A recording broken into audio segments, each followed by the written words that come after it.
اعوذ باللہ من الشیطان الرجیم بسم اللہ الرحمن الرحیم السلام علیکم ورحمۃ اللہ وبرکاتہ۔ آج ہم جانیں گے کہ اللہ رب العزت جو ہے کہ وہ کون ہے۔ اللہ رب العزت کائنات کا خالق، سب کا بادشاہ اور ہر چیز کا رب ہے۔ صرف وہی ہے جو عبادت کے لائق ہے۔ وہ تمام سلطنوں کے معاملات کو سنبھالتا ہے۔ وہ حکم دیتا ہے اور منع کرتا ہے، پیدا کرتا ہے اور مہیا کرتا ہے، زندگی اور موت دیتا ہے، لوگوں کو اٹھاتا اور پست کرتا ہے، رات اور دن کا رد و بدل کرتا ہے اور قوموں کے درمیان فتح و شکست کو بدلتا ہے تاکہ ایک قوم اٹھے اور دوسری گرے۔ تمام آسمانوں اور زمین میں، سمندروں اور آسمانوں کی گہرائیوں میں اور پوری کائنات میں صرف اللہ کے احکام اور فیصلے ہوتے ہیں۔ اس کا علم تمام امور پر محیط ہے۔ ہر ایک کا محاسبہ کرنا اور ان کو اپنی رحمت اور حکمت سے ڈانپنا۔ وہ تمام آوازوں کو ان کے مختلف زبانوں میں اور ان کے مختلف درخواستوں اور التجاؤں کے ساتھ سنتا ہے۔ ایک آواز سے دوسری آواز سننے سے نہیں ہٹاتی اور نہ ہی ان کے بے شمار التجائیں اسے الجھاتی ہیں۔ اس کے دروازے پر دستک دینے والے محتاج فقیروں کی التجا اسے پریشان نہیں کرتی اور نہ ہی ان کے سوالات اسے پریشان کرتے ہیں۔ وہ ہر چیز کو دیکھتا ہے، ظاہر ہو یا پوشیدہ۔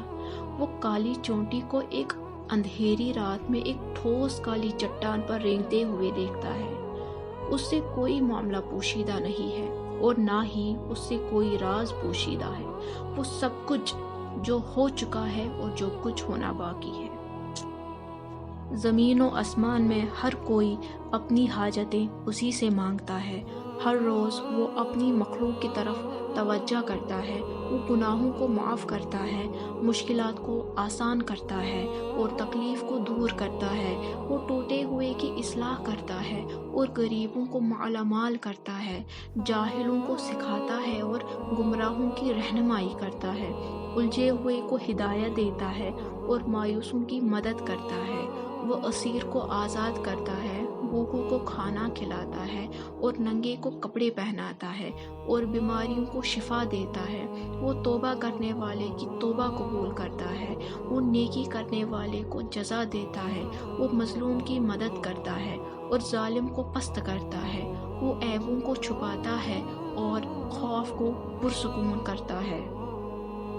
نہ وہ سوتا ہے نہ اس کو نیند کی ضرورت ہے۔ رات کے اعمال دن سے پہلے اس کی طرف چڑھتے ہیں اور دن کے اعمال رات سے پہلے اس کی طرف چڑھتے ہیں۔ نور اس کا پردہ ہے، اگر وہ اسے اٹھا لے تو اس کے چہرے کی رونق اس کی تمام مخلوقات کو جہاں تک اس کی نگاہ تک پہنچتی ہے جلا دے گی۔ جو کچھ اس کے پاس ہے، وہ جو کچھ دیتا ہے اس سے کم نہیں ہوتا، کیونکہ اس کا داہنا ہاتھ ہمیشہ بھرا رہتا ہے۔ قیامت کے دن ساری زمین اس کے ایک ہاتھ میں لپیٹ دی جائے گی اور تمام آسمان اس کے داہنے ہاتھ میں لپیٹے ہوں گی۔ پھر وہ ان کو ہلا کر کہے گا، میں بادشاہ ہوں، میں بادشاہ ہوں، میں وہی ہوں جس نے دنیا کو عدم سے بنایا اور میں ہی اسے واپس کروں گا جیسا کہ یہ پہلے تھی۔ کوئی گناہ اتنا بڑا نہیں ہے کہ وہ معاف نہ کر سکے، کوئی درخواست اتنی بڑی نہیں کہ وہ اسے پورا نہ کر سکے۔ اگر اس کے آسمانوں اور اس کی زمین میں، اس کی تخلیق کے آغاز سے لے کر آخر تک، انسان اور جن سب یکساں طور پر ان میں سب سے زیادہ پرہیزگار کی طرح متقی ہوتے تو اس سے اس کی حاکمیت میں ذرا برابر بھی اضافہ نہیں ہوتا۔ اور اگر وہ سب کی تخلیق کے شروع سے آخر تک انسان اور جن یکساں ان میں سب سے زیادہ گنہگار کی طرح گنہگار ہوں تو اس سے اس کی حاکمیت میں ذرا برابر بھی کوئی کمی نہ ہوگی۔ اگر اس کے آسمانوں اور اس کی زمین میں رہنے والے انسان اور جن، زندہ اور مردہ سب ایک جگہ جمع ہو جائیں اور اس سے مانگے اور اس نے ان میں سے ہر ایک کو وہ دیا جو انہوں نے مانگا، تو اس سے اس کے پاس جو کچھ ہے اس میں کوئی کمی نہیں آئے گی، یہاں تک کہ ایک ایٹم کا وزن بھی نہیں۔ وہ پہلا ہے جس سے پہلے کچھ بھی نہیں، وہ آخری ہے جس کے بعد کچھ بھی نہیں، وہ سب سے بلند ہے اور اس کے اوپر کوئی چیز نہیں، سب سے زیادہ قریب وہ ہے اور اس سے زیادہ قریب کوئی نہیں، وہ سب سے زیادہ بابرکت اور برگزیدہ ہے، وہ سب سے زیادہ عبادت اور یاد کرنے کے لائق ہے، وہ شکر اور تعریف کے سب سے زیادہ مستحق ہے، وہ بادشاہوں میں سب سے زیادہ رحم کرنے والا، پوچھنے والوں میں سب سے زیادہ سخی، طاقت والوں میں سب سے زیادہ معاف کرنے والا اور انتقام لینے والوں میں سب سے زیادہ انصاف کرنے والا۔ اس کے علم سے حکمت آتی ہے، اس کی طاقت اور اس کی بخشش اور اس کی روک تھام اور اس کی حکمت کے ساتھ۔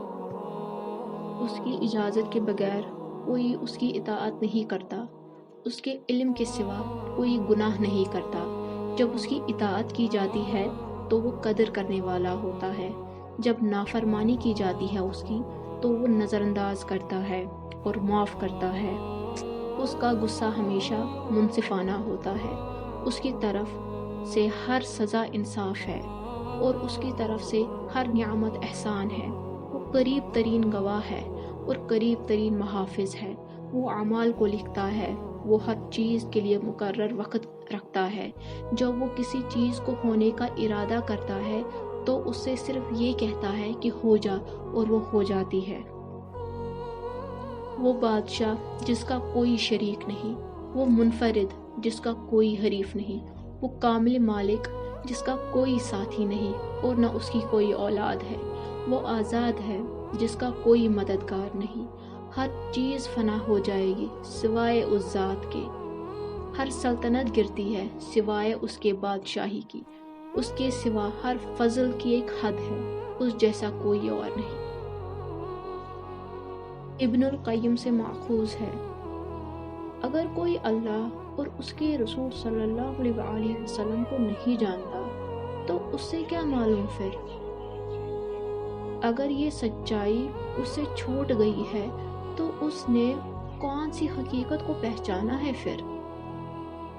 اگر کوئی اللہ کو پہچاننے میں ناکام رہا، اس کی رضا کے لیے عمل کرنے میں ناکام رہا، اس تک پہنچنے کے راستے کو جاننے میں ناکام رہا اور اس کے پاس پہنچنے کے بعد اس کے لیے کیا چیز ہے، تو اس نے کیا علم حاصل کیا اور کیا عمل حاصل کیا؟